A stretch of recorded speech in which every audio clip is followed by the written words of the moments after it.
far as the nuclear issue is concerned, setting aside the very high probability that Mr. Zelensky is mentally unbalanced or worse, he's mentioned these things in the past. He actually talked about preemptive nuclear strikes before the Russians intervened on the 24th of February. It's one of the reasons that Putin felt obligated to make it clear what Russia would do in the event that a nuclear weapon was used against it. Because the Russians have made it abundantly clear that they regard nuclear weapons as purely retaliatory. That is to say, unless someone attacks them with a nuclear weapon, they have no intention of using them, and they don't need them.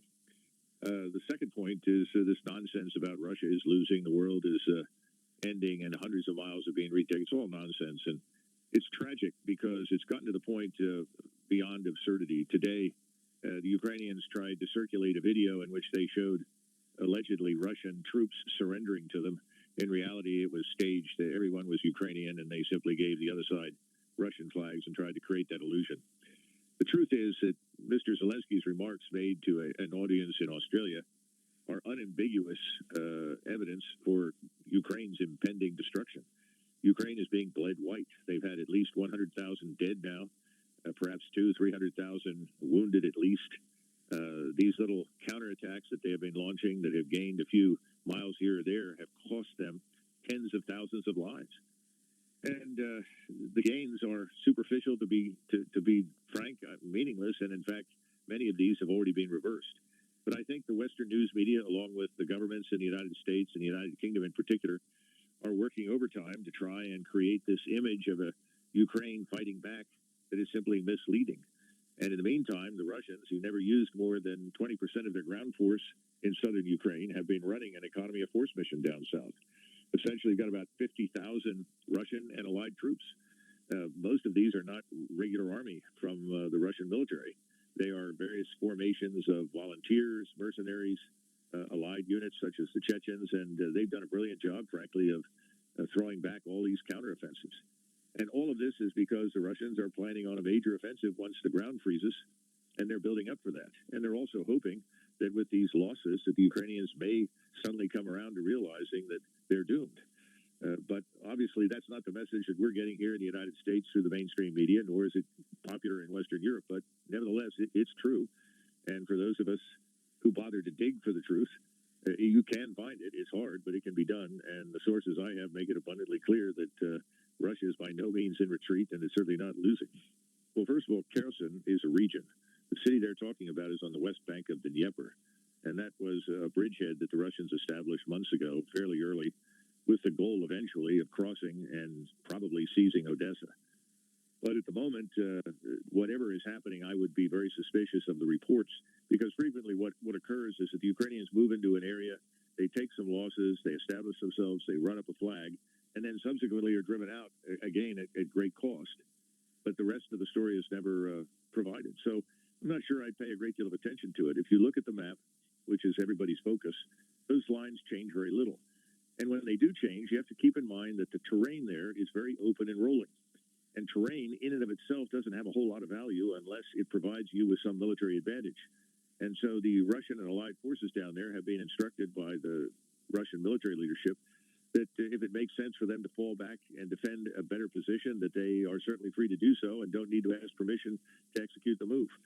It would be analogous to fighting your way back and forth across Kansas, vast stretches of open terrain. The real question is, what do you hold on to that gives you an advantage? And the Russians have done this. Now, the Ukrainians, on the other hand, have been trying desperately ever since the 24th of February to defend every last inch of Ukrainian territory, and then they've committed themselves under Zelensky to try and retake everything that they've lost. It's a losing proposition because it's costing too many lives. And very shortly, I think we will discover that this entire front is going to crack. The Russians have now moved towards a town called Bakhmut, which is really the central logistical hub for the Ukrainian front in the south. If that falls, then the Ukrainians will be forced to fall back to a town called Kramatorsk, which is much further to the north and the west, and the entire line will shift. But again, all of these areas that we're talking about are in flat, open terrain, punctuated by some forests. But there are no major hill masses or mountains, anything like that. So it's misleading to attribute much importance to what the Ukrainians say this day or the next. I think the important thing is that, sadly, the Ukrainians are running out of human beings to throw into Russian gunfire and missile fire. And I think the future is grim for them. And I think that's why Mr. Zelensky is making such a desperate plea for the use of nuclear weapons, because he knows this state called Ukraine is dying. He's presiding over a catastrophe, and he's hoping that he can convince someone somewhere to use a nuclear weapon, which, of course, is sheer lunacy, because, David, you and I know, every American knows, that if we were to do such a thing, that would precipitate a massive nuclear exchange. It would result in the destruction of much of our country as well as much of Russia. So it's not going to happen. And his statements are going to fall on deaf ears. I think the U.S. and U.K. intelligence agencies and operatives have been largely in control of Mr. Zelensky almost from the beginning. I don't think he cooked that up himself. You know, that's a very interesting way to essentially reject the notion that you can negotiate, because the president of Russia is not going to resign to accommodate Mr. Zelensky. That's absurd, any more than Putin would demand that Mr. Zelensky be removed before he talked to the Ukrainians. You've never heard the Russians say anything ridiculous like that. So I suppose his handlers are telling him what to say and what to do. He looks terrible. He looks worn out and exhausted. I wouldn't place much emphasis on any of it at this stage. I think, sadly, we're just going to have to wait through much of the month of October until the ground freezes in November, and then I think this thing will be brought to a notable end. Oh, I think so. I mean, look, the Russians never wanted to conquer Ukraine. There was never any interest in that. In fact, if Mr. Zelensky had been willing to sit down and talk with the Russians in March, they probably could have retained virtually everything that they have today in their state. What Mr. Putin's goal was to remove the threat to his country from eastern Ukraine. We had made a whole series of promises, none of which we kept to the Russians, about what we would or would not do in Eastern Europe. And after the coup of 2014, in which we installed a government that would do our bidding, we decided to transform eastern Ukraine into a launching pad for attacks against Russia. And with enormous quantities of money and equipment, we, with the assistance of the British and some of our other allies, turned this Ukrainian force into the largest army in NATO, over 600,000 men, very well equipped and by NATO standards, very well trained. The Russians, when they moved in very slowly because they didn't want to kill very many civilians. They're very worried about that. They've been very worried about infrastructure. They really wanted to negotiate the removal of the danger to their country. When that became impossible, they went ahead and eliminated it. And that 600,000-man army was largely destroyed, David. It doesn't really exist anymore. And the people they're throwing into battle are, in many cases, people straight off the street, put into uniform, handed a weapon, and sent to the front with very little training or preparation. That's how desperate Ukraine is. And the territory the Russians now occupy is territory where Russians live. These are Russians living in Ukraine who've been treated as third-class citizens for years, who've been told to either become Ukrainians and Ukrainianize or seek a different place to live, where they can't speak their language, go to their churches, behave as normal human beings because they live in Ukraine. These people aren't going to become Ukrainians overnight, and so we had the Minsk Accords. And Putin tried desperately to get the British, the French, the Germans, and us to understand that his citizens, his Russian citizens, should be treated equally before the law, like Ukrainian citizens inside this large, multinational, multi-ethnic state. Zelensky and his friends said no. Either you become as what we are or get out.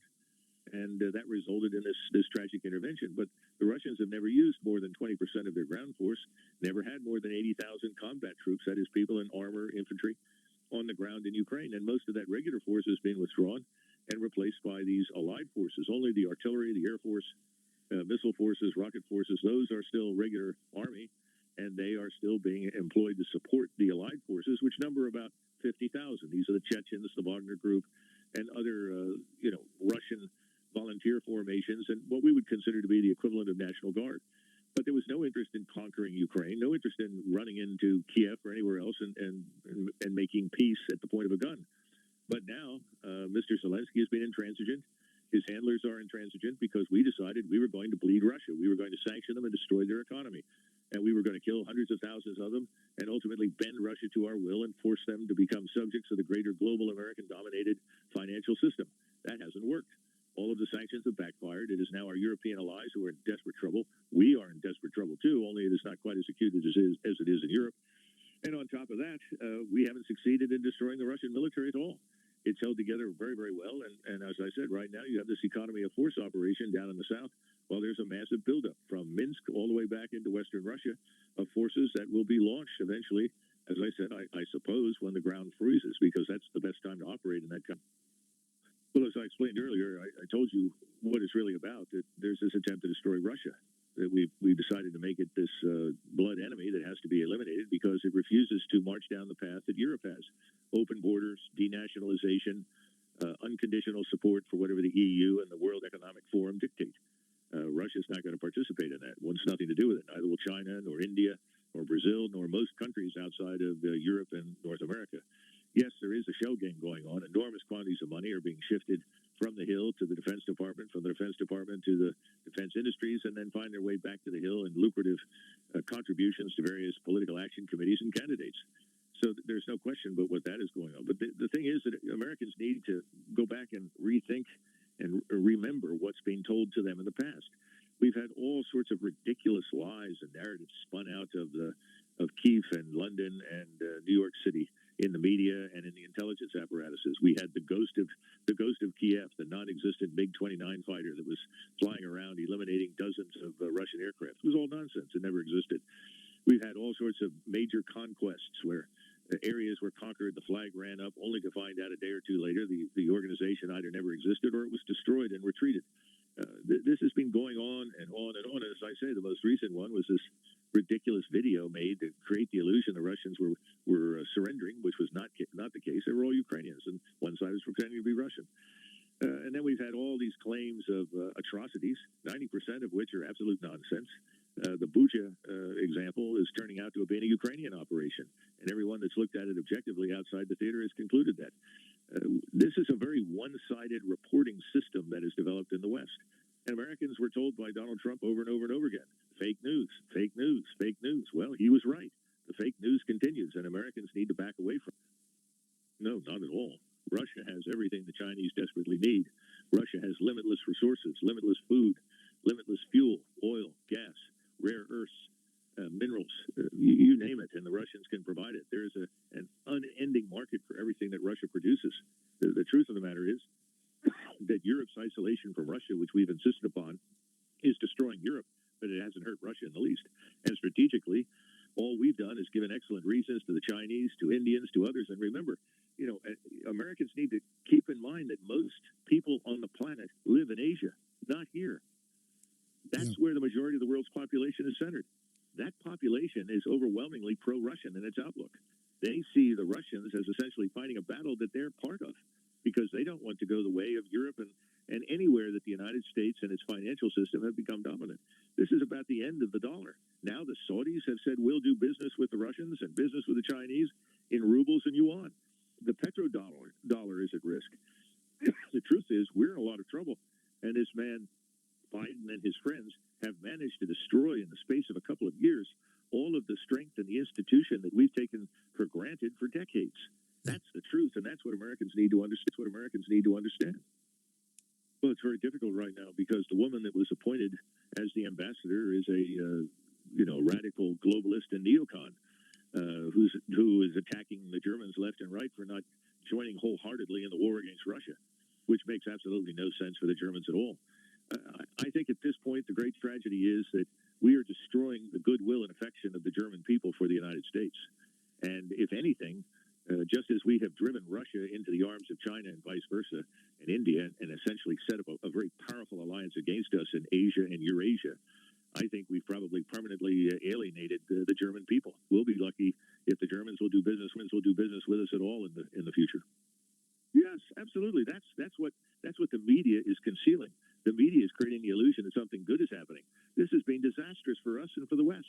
This has made no sense whatsoever. No one has profited from this in the West. And remember, that pipeline represented 40% of gross national product.